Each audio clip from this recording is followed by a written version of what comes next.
Hi everybody, my name is Richard W. Schmidt, registered dietitian nutritionist and author of You Cannot Outrun That Brownie. Today's video, number 10, the title is Unconscious Eating, Guaranteed Weight Increase. We're talking a figure of speech, right? Obviously you can't eat if you're unconscious. So that group, the unconscious, is on the far left side, the folks that really don't plan too much in terms of what they're consuming on a daily basis. Then you have those on the far right, which would be the conscious group, those that do a good amount of planning because they're really concerned about their weight and want to keep the weight off that they've lost. So Jim is 5 feet 10, 220 pounds, and Jim is starting his day off at 5 a.m. with a muffin from the local bakery, and it's about 600 calories. And he has that with a cup of black coffee. So he feels pretty good about that. Jim now heads off to work, parks in the closest parking spot he can, and it's 11:30 and he's actually kind of hungry. That muffin really didn't hold him over too well. So he decides to go down to the cafeteria and he's going to have a 8-ounce beef burger.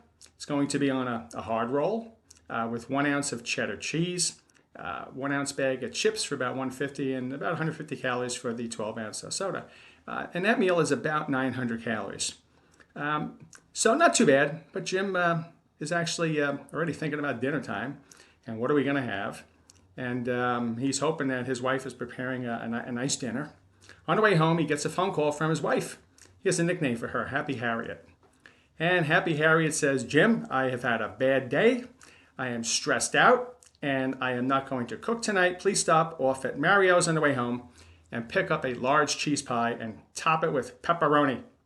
So that's what Jim does. He gets that large cheese pie, and they come home. And Jim proceeds to have 3 slices, and his wife has 2. Well, those 3 slices are about 1,200 calories. So Jim's consumption now for the day, about 2,500 calories, just from what he's eaten so far. So what could Jim do differently? If Jim had the opportunity to do it over again and he put on his conscious hat, maybe he could start his day off with 3 slices of diet toast with a teaspoon of regular jam on all 3. Maybe a 4-ounce banana before heading out. And how about at lunchtime? Maybe if he had 5 ounces of roasted turkey on that same hard roll with no cheese, but with lettuce, tomato, and maybe some mustard. Maybe a 7-ounce apple and a glass of water. He'd cut his calories almost in half at that lunch meal.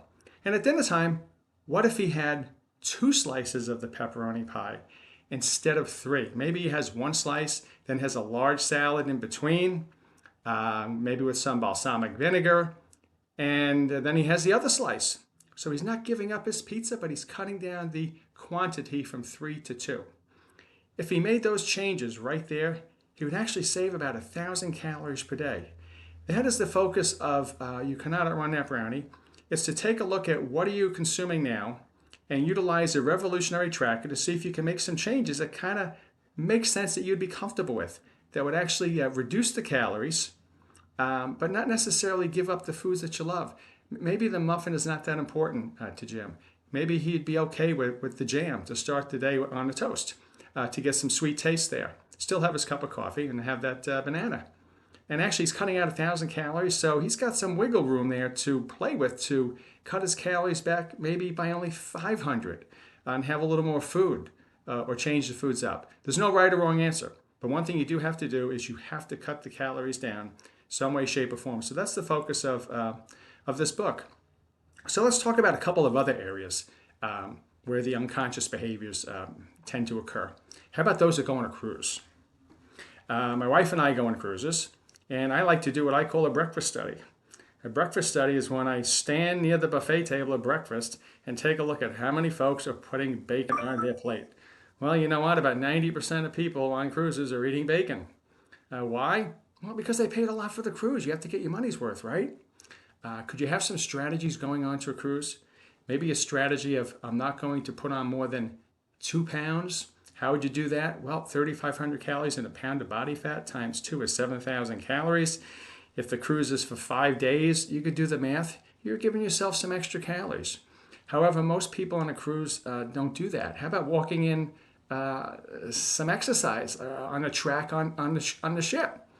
Most people look at that track and say, the people that are doing that must be nuts. What about going to the gym? There's like nobody there. Why? Because you got to get your money's worth. No thought process at all, no planning. It's like going to the restaurant and just walking in and saying, geez, I feel like having a fried fisherman's platter today, as opposed to a conscious thought of, let me see, there's 4 or 5 entrees on here that really are interesting. They sound good. They're all actually pretty good choices calorically, and they're satisfying. Let me pick one of those. And that choice may save you 500-600 calories right then and there. And if you're eating out once a week and you could do that 30 times a year, that's a big change. So that's the focus here. We need to be a little more conscious about what we do. I can give you more examples. A lot of them are fun, but we're winding down on this video. So I'd like you to hit the subscribe button. Go and take a look at my website. See more what I'm about. Take a look at past videos. And we'll see you real soon. And hopefully you'll be in a conscious state of mind. Thank you. Bye-bye.